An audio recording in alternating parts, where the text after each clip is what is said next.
उस हुकूमत सऊदी हुकूमत के ऊपर दबाव बनाए, वहां के बादशाह पर दबाव बनाए कि वो आका हुजूर सरवर कायनात सल्लल्लाहु तआला अलैहि वसल्लम के गुंबद के ऊपर जो खिड़की है, जो रोशनदान, उन खुश अकीदा लोगों ने जिन्होंने गुंबद खिजरा को बनाया था, वो रोशनदान इसीलिए बनाया था कि जब ऐसा दौर आए, वबा आए, कहत हो, तो उस खिड़की को खोल दिया जाए। इस फकीर का विजदान ही नहीं, सहाबा इकराम का अकीदा कहता है कि अगर उस खिड़की को खोल दिया गया तो रहमत की घटाएं छाएंगी, रहमत की हवाएं चलेंगी और ये वबा चंद लम्हात में भाग जाएगी। आइए।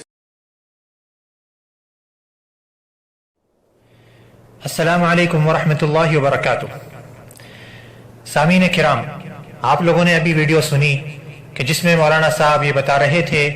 कि नबी करीम सल्लल्लाहु अलैहि वसल्लम की कब्र मुबारक के ऊपर ये बना हुआ गुंबद, इसके अंदर एक खिड़की है, इसके अंदर एक रोशनदान है। ये रोशनदान इसलिए बनाया गया था कि जब कहत साली पड़े या कोई वबाई बीमारी फैले तो इस खिड़की को, इस रोशनदान को खोल दिया जाए तो बाराने रहमत से ये सारा का सारा मरज दूर हो जाएगा और वबा दूर हो जाएगी और परेशानियां खत्म हो जाएंगी। मौलाना साहब ने यह भी जिक्र किया कि यह सहाबा किराम का अकीदा था कि अगर खिड़की खोल दी जाए इस गुंबद के ऊपर से तो वबा दूर हो जाती है और बीमारी खत्म हो जाती है और कहत साली खत्म हो जाती है। मौलाना साहब की इस वीडियो के अंदर, इस क्लिप के अंदर कई सारी बातें मुतज़म्मिन हैं, लेकिन मैं यहाँ पर सिर्फ दो बातों के बारे में आपकी नज़र दौड़ाना चाहूँगा और आपका ध्यान लगाना चाहूँगा। नंबर एक ये कि मौलाना साहब ने ये फरमाया कि सहाबा किराम का अकीदा था। अगर ये सहाबा किराम का अकीदा था तो हमारी गुजारिश है मौलाना साहब से कि वो कोई एक असर, कोई एक रिवायत, कोई एक हदीस जिक्र करें इस बारे में कि जिसके अंदर ये लिखा हुआ हो कि सहाबा किराम आप सल्लल्लाहु अलैहि वसल्लम की कब्र मुबारक के ऊपर बने हुए इस गुंबद की खिड़की या रोशनदान खोल दिया करते थे। अगर आप तारीख के और सीरत के और आसार की किताबों को पलट करके देखेंगे तो उसके अंदर आपको कोई एक असर, कोई एक रिवायत, कोई एक हदीस भी ऐसी नजर नहीं आएगी जिसके अंदर ऐसा जिक्र किया गया हो कि सहाबा किराम ने कहत साली की बुनियाद पर या किसी किस्म की वबा फैलने की वजह से आप सल्लल्लाहु अलैहि वसल्लम की कब्र के ऊपर ये जो गुंबद बना हुआ है इसके अंदर से रोशनदान खोला हो और इस तरीके से इस बीमारी को दूर करवाया हो या कहत साली खत्म करवाई हो। तो मौलाना साहब से हमारा ये मुतालबा है कि वो कोई एक हदीस, कोई एक असर, कोई एक रिवायत सही जिक्र करें कि नबी करीम सल्लल्लाहु अलैहि वसल्लम के ज़माने के बाद सहाबा किराम आपके ऊपर बने हुए इस गुंबद का रोशनदान खोला करते थे ताकि बीमारियां खत्म हो जाएं। नंबर दो, मौलाना साहब की बात की सच्चाई की पहचान करने के लिए हमारे लिए इतना काफ़ी है कि हम तारीख सीखें, तारीख के बारे में जानें कि ये गुंबद नबी करीम सल्लल्लाहु अलैहि वसल्लम की कब्र मुबारक के ऊपर कब बनाया गया। जब आप तारीख पढ़ेंगे तो आपको हैरत होगी कि ये गुंबद नबी करीम सल्लल्लाहु अलैहि वसल्लम के ज़माने में नहीं था, न सहाबा किराम के ज़माने में था, न ताबियों के ज़माने में था, न तबा ताबियों के ज़माने में था, न चारों अइम्मा किराम के ज़माने में था। इमाम अबू हनीफा रहमतुल्लाह अलैह या इमाम मालिक रहमतुल्लाह अलैह या इमाम शाफी रहमतुल्लाह अलैह या इमाम अहमद रहमतुल्लाह अलैह, अल्लाह इन सब पर अपनी रहमतें नाजिल फरमाए। इसी तरह उनके ज़माने के बाद भी आपको नहीं मिलेगा कई सदियों तक कि आप सल्लल्लाहु अलैहि वसल्लम की कब्र के ऊपर किसी किस्म का कोई गुंबद हो। ये गुंबद कब बनाया गया? आप सल्लल्लाहु अलैहि वसल्लम की वफात के 700 साल के बाद, 7 सदियों के बाद, सुल्तान कलावून के दौर के अंदर ये गुंबद आप सल्लल्लाहु अलैहि वसल्लम की कब्र मुबारक के ऊपर या आपके घर के ऊपर बनाया गया। जब आपके सामने इस बात की वजाहत हो गई कि ये गुंबद नबी करीम सल्लल्लाहु अलैहि वसल्लम की कब्र के ऊपर 700 साल तक नहीं था, तो आपको ये बात भी अच्छे तरीके से समझ में आ जाएगी कि ये किसी का कहना कि ये रोशनदान जो इस गुंबद के अंदर है ये सहाबा किराम खोला करते थे। जब ये गुंबद ही नहीं था तो कौन सा रोशनदान? जब ये गुंबद 700 साल तक आप सल्लल्लाहु अलैहि वसल्लम की कब्र मुबारक पर था ही नहीं, सहाबा किराम, ताबीन किराम इनके जमाने में था ही नहीं, तो फिर वो कौन से गुंबद का مولانا صاحب ذکر کر رہے ہیں جس کی کھڑکی یا روشندان صحابہ کرام کے زمانے میں کھولا جاتا تھا۔ ظاہری بات ہے جب گنبد ہی نہیں تھا تو اس کے اندر کسی قسم کی کوئی کھڑکی یا روشندان بھی نہیں ہو سکتا، اور جب اس کا وجود ہی نہیں تھا تو کھڑکی کا کھولنا یا روشندان کا کھولنا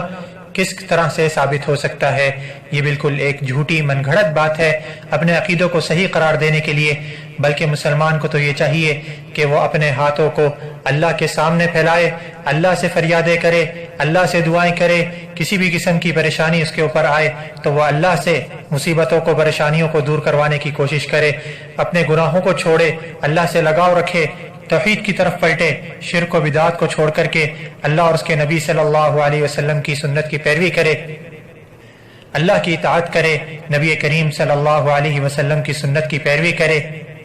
تو اسی سے اللہ تعالیٰ خوش ہوتا ہے، اور اپنے آئے ہوئے عذاب کو یا اپنی آئی ہوئی آزمائشوں کو وہ اللہ تعالیٰ مسلمانوں کے اوپر سے دور فرماتا ہے اور مومنوں کو راہ نجات دکھاتا ہے۔ اور حقیقت میں صحابہ کرام کا بھی یہی عقیدہ تھا کہ جب کسی قسم کی کوئی قحط سالی پڑتی تو وہ کسی قبر کے اوپر نہیں آتے، کسی قبر والے سے سوال نہیں کرتے، کسی قبر کے اوپر بنے ہوئے گنبدوں کا دروازہ نہیں کھولتے، کسی قبر کے اوپر بنی ہوئی چوکٹوں سے آ کر کے نہیں لپکتے، بلکہ وہ اللہ تعالیٰ سے رجوع کیا کرتے تھے۔ نبی کریم صلی اللہ علیہ وسلم کی زندگی میں اگر قحط سالی پڑی تو صحابہ کرام نبی کریم صلی اللہ علیہ وسلم کے پاس آ کر کے آپ سے کہا کہ آپ ہمارے لیے دعا کر دیں۔ آپ سے یہ نہیں کہا کہ اے نبی صلی اللہ علیہ وسلم آپ اپنی رحمت فرما دیں، آپ ہمارے اوپر بارش نازل فرما دیں، بلکہ اللہ تعالیٰ سے دعا کروانے کے لیے نبی کریم صلی اللہ علیہ وسلم سے گزارش کری، جیسا کہ صحیح مسلم شریف کی حدیث ہے کہ ایک دن جب قحط سالی پڑی، نبی کریم صلی اللہ علیہ وسلم کے ایک صحابی آپ صلی اللہ علیہ وسلم کے پاس آئے، آپ جمعے کا خطبہ ارشاد فرما رہے تھے، کہا کہ قحط سالی پڑ رہی ہے، بارش نازل نہیں ہو رہی ہے، آپ ہمارے لیے دعا کر دیں۔ آپ صلی اللہ علیہ وسلم نے اللہ کی بارگاہ میں ہاتھ اٹھائے اور 3 مرتبہ دعا کری، اللہ نے آپ کی دعا قبول کر کے بارش نازل فرما دی۔ اس حدیث کو امام مسلم نے اپنی صحیح کے اندر ذکر کیا ہے۔ اسی طرح سے ایک اور صحیح حدیث ہے کہ جب صحابہ کرام کے دور میں حضرت عمر بن خطاب رضی اللہ عنہ کے دور میں ایک مرتبہ پھر قحط سالی پڑی اور بارش نازل نہیں ہو رہی تھی، تو حضرت عمر بن خطاب رضی اللہ عنہ نے صحابہ کرام کو ایک میدان میں جمع کیا اور آپ صلی اللہ علیہ وسلم کے چچا کو بلایا، حضرت عباس رضی اللہ عنہ، اور کہا کہ اے نبی صلی اللہ علیہ وسلم کے چچا آپ ہمارے لیے دعا کر دیں۔ انہوں نے ہاتھ اٹھائے، دعا کری اور اللہ کے حکم سے بارش نازل ہونے لگی۔ حضرت عمر بن خطاب اور سارے صحابہ کرام مدینے کے جمع تھے، کسی نے بھی یہ نہیں کہا کہ آؤ نبی کریم صلی اللہ علیہ وسلم کی قبر مبارک پر چل کر کے آپ سے ہم دعا کرواتے ہیں، یا آپ صلی اللہ علیہ وسلم کی قبر مبارک پر جا کر کے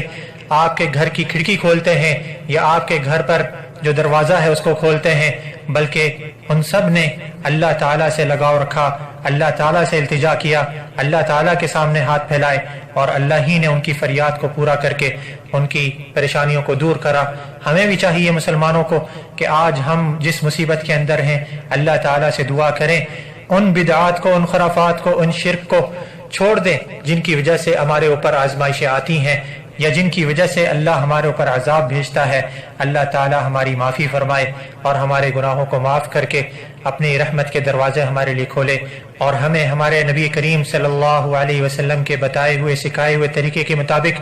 زندگی بسر کرنے کی توفیق عطا فرمائے۔ وآخر دعوانا الحمد للہ رب العالمین، والسلام علیکم ورحمۃ اللہ وبرکاتہ۔